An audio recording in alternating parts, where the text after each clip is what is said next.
আজ চতুর্থ দিন হয়ে গেল তুমি অভুক্ত গোপাল। আমি বড় অভাগা নেই, তাই তো তোমার সেবার আমি কোনো ব্যবস্থা করতে পারছি না।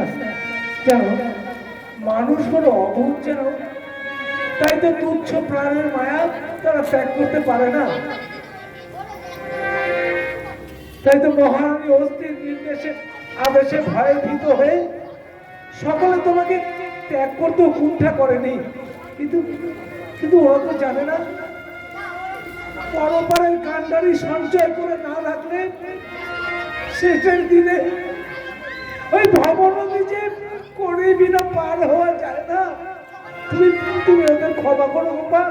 ভবনদী পার হওয়ার সময় অনেক পাবে সুদামা।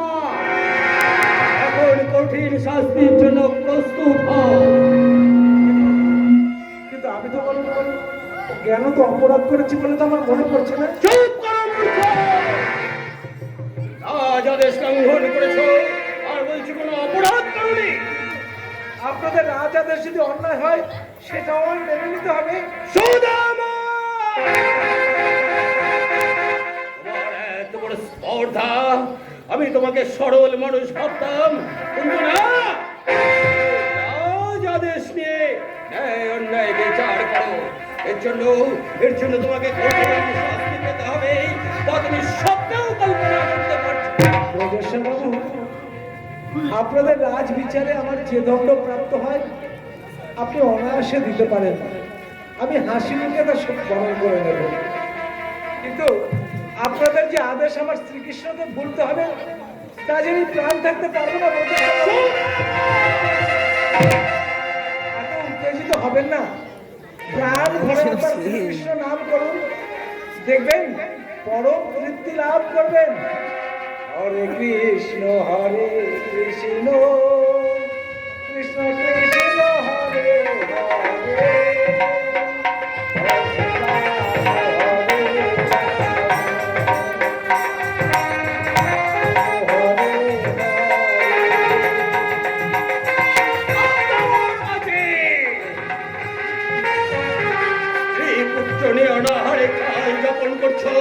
তোমার লজ্জা করে না? তোমার বন্ধু শ্রীকৃষ্ণ তোমাকে সাহায্য করছে না? দান পরিদানের হিসেব করছে কি বন্ধুত্ব হয় গো? ওই ছেদ আমার লাভ নেই। আমি শুধু জানতে চাই তুমি মুখে কৃষ্ণ নাম উচ্চারণ করা বন্ধ করবে কিনা। পাখিকে যদি বলবেন আকাশে না উঠতে, নদীকে যদি বলবেন সাগরের সাথে না মিশতে, মেঘকে যদি বলবেন আকাশে না উঠতে, তারা পারবে তো? চুপ করো! আমি তোমার জীব ছেদন করব। ওই ছেদিত জিহ্বা আমার গোবিন্দ চরণে পুষ্পাঞ্জলি হয়ে অর্ঘ্য দেবে। আমি আমি তোমার অঙ্গ ছেদন করব। ভজ শ্রী কৃষ্ণ কহ শ্রী কৃষ্ণ নাম দে।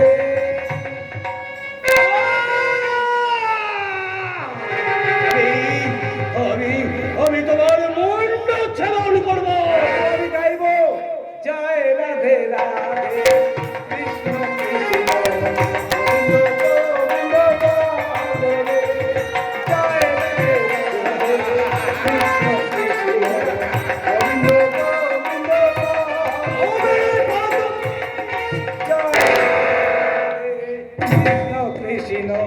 গোবিন্দ গোবিন্দ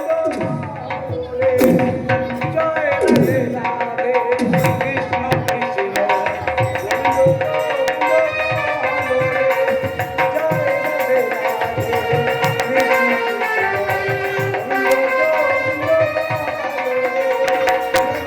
গোবিন্দ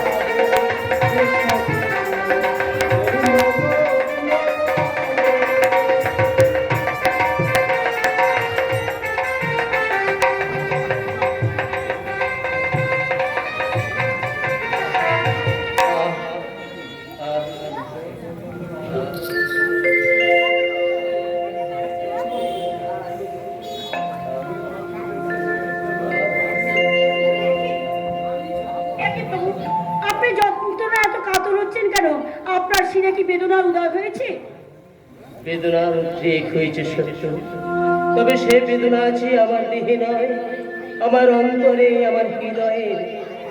প্রভু, হেতু জানতে পারি কি? ওরা যে আমার প্রিয় সখা সুদামাকে অমানসিক যন্ত্রণা দিচ্ছে। ঠিক বলেছেন প্রভু, সুদামার দুর্দশা চোখে দেখে সহ্য করা যায় না। রানীমা কিছু অন্য শস্য দিয়ে পাঠিয়েছিলেন, কিন্তু সুদামার স্ত্রী সুশীলা কিছুতেই গ্রহণ করতে রাজি হয়নি। সুদামা যে আমার বাল্যকাল হতেই বড় অভিমানী।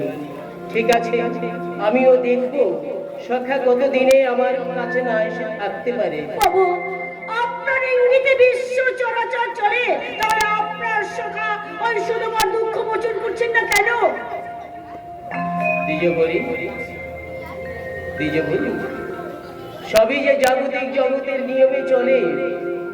এ ধরাধামে এসে মানুষ পূর্ব জন্মের কথা ভুলে যায়। তাই তো সামান্য দুঃখ কষ্টে মানুষ বড় বিচলিত হয়ে পড়ে। আমার সুদামা কিন্তু তেমনটি নয়। শত দুঃখ আঘাতেও সে নিশ্চল থাকতে পারে। তাই তো ও আমার এত প্রিয়। ঠিক আছে, তোমার ইচ্ছাতেই হবে নিয়ন্ত্রণ। এত রাগান্বিত হয়ে না দ্বিজবরী। আমি জানি আমি আহার দিলেই সে গ্রহণ করতে পারবে না। বেশ, তাই তো তুমি কিছু প্রসাদ নিয়ে যাও। আজ অনেক দিন যাবত সুদামা তার স্ত্রী পুত্রদের নিয়ে অনাহারে আছে। যে বলবে দ্বারকার প্রসাদ, দেখবে সে নিশ্চয়ই গ্রহণ করবে। ঠিক আছে প্রভু, ঠিক আছে, আমি এক্ষুনি সুদামার উদ্দেশ্যে রওনা